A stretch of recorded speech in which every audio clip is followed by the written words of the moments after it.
Welcome to the wonderland stories. پیارے بچوں، خوش آمدید ایک نئی کہانی میں جس کا نام ہے بڑے پن پر ناتھ راؤ۔ ایک سرگوشی کرتی ہوئی صبح ایک نیلے سلی پہاڑ کے اوپر ایک چھوٹی پھرتیلی گلہری ایک گرم کھچک میں رہتی تھی، اور خود پہاڑ کی ایک گہری آہستہ آواز تھی جو پتوں کو ہلا دیتی اور بادلوں کو لمبے لمبے رومالوں کی طرح بنا دیتی۔ گلہری کو چھلانگیں لگانا اور گٹھلیاں چھپانا بہت پسند تھا، اور پہاڑ کو اپنے چوڑے کندھوں پر جنگلات کو سنبھالنا اچھا لگتا تھا۔ لیکن ایک دن جب دھوپ نکلی ہوئی تھی، ایک نرم سا سوال اٹھا، ان میں سے کون زیادہ ضروری تھا؟ گلہری کے کھچک میں موز اور میٹھے پائن کے ذروں کی خوشبو تھی۔ سورج کی روشنی شہد کی طرح اندھیرے کچک میں ٹپک رہی تھی۔ وہ باہر نکلی، اس کی دم ایک چھوٹے جھاڑو کی طرح تھی، اور اس نے ٹھنڈی ہوا کا مزہ لیا۔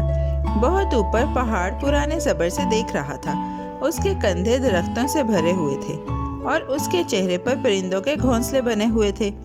چٹانوں میں ننھے لومڑی کے بچے سو رہے تھے، اور نیلے تتلیاں چھوٹے جھنڈوں کی طرح اڑ رہی تھیں۔ ان کے آس پاس کی دنیا کسی کہانی کی کتاب جیسی لگ رہی تھی، روشن، محفوظ اور عجیب سی زندہ۔ جب گلہری ایک ضدی گٹھلی کو اپنے پنجوں میں گھما رہی تھی، پہاڑ کی آواز ڈھلوان سے گونجی۔ ننھی، اس نے نرمی سے گونجتی آواز میں کہا، تم تو بہت چھوٹی ہو، میں پورے جنگلات اٹھاتا ہوں، میں بادلوں تک پہنچتا ہوں۔ گلہری رکی اور اپنی تیز آنکھیں جھپکائیں۔ آواز نے اس کی مونچھوں کو ایسے گدگدی دی جیسے دور سے کوئی ڈھول بج رہا ہو۔ وہ ایک لمحے کے لیے خود کو چھوٹی محسوس کرنے لگی، پھر ان سب چیزوں کے بارے میں سوچا جو وہ کر سکتی تھی۔ اس کے سینے میں ایک بہادر خیال گنگنایا جو کہنے کے لیے تیار تھا۔ بڑے پہاڑ، گلہری نے چمکتی آواز میں جواب دیا، تم لمبے اور مضبوط ہو اور سب کو محفوظ رکھتے ہو، لیکن چھوٹا ہونا بھی مددگار ہوتا ہے۔ اس نے ایک چھوٹا سا گڑھا کھودا اور ایک گٹھلی چھپا دی، جیسے کوئی خزانہ دفن کر رہی ہو۔ اس کے خیال میں گٹھلی چمک رہی تھی، جیسے چھوٹے چھوٹے پریاں اسے آرام سے رکھ رہی ہوں۔ کبھی کبھی میں کھانا چھپاتی ہوں اور کبھی بھول جاتی ہوں کہ کہاں رکھا۔ پھر وہاں سے ایک ننھا سا پودا نکلتا ہے۔ میرا چھوٹا سا کام جنگل کو بڑھنے میں مدد دیتا ہے، اس نے فخر سے چہچہاتے ہوئے کہا۔ پہاڑ نے اپنا پتھریلا سر تھوڑا سا جھکایا اور آہستہ آہستہ گنگنایا، ان دریاؤں کے بارے میں سوچتے ہوئے جنہیں وہ سایہ دیتا تھا، اور ان آسمانوں کے بارے میں جنہیں وہ چھوتا تھا۔ کیا یہ کوئی کام ہے؟ اس نے آہستہ سے پوچھا۔ گلہری اچھلی اور بولی، جی ہاں، یہ دیکھو۔ اس نے ایک اور گٹھلی مٹی میں دھکیلی اور چھلانگ لگا کر دور ہو گئی۔ وقت جیسے تھم سا گیا ہو، ہوا نے لوری گئی اور زمین نے بیج کو گود میں لے لیا۔ اس چھوٹے سے لمحے میں پہاڑ نے چھوٹی چھوٹی آوازیں محسوس کی، چوہے کی چڑچڑاہٹ، کیڑے کی نرم ٹھک ٹھک، اور درختوں میں رس کی سرگوشی۔ دن بادلوں کی طرح آہستہ آہستہ گزرنے لگے، اور ایک صبح جہاں گلہری نے کبھی ایک گٹھلی بھولی تھی، وہاں سے ایک سبز کونپل نکلی۔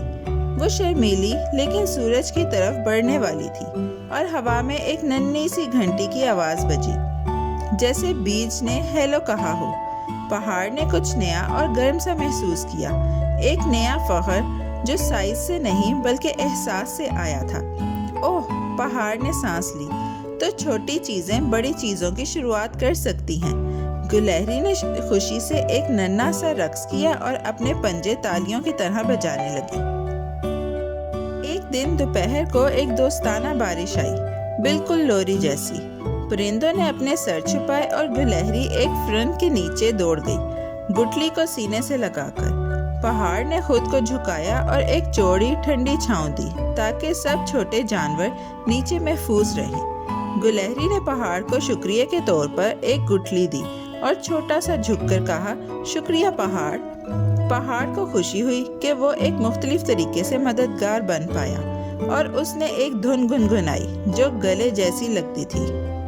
جنگل ایک ایسے گاؤں کی طرح لگنے لگا جہاں سب ایک دوسرے کی مدد کرتے تھے، چھوٹے لیکن اہم طریقوں سے۔ چھوٹے کام ایسے جمع ہونے لگے جیسے پہیلی کے ٹکڑے۔ گلہری بیج لگاتی، کیڑے مٹی کو پلٹتے، اور پہاڑ اپنی مضبوطی سے جڑوں کو سہارا دیتا۔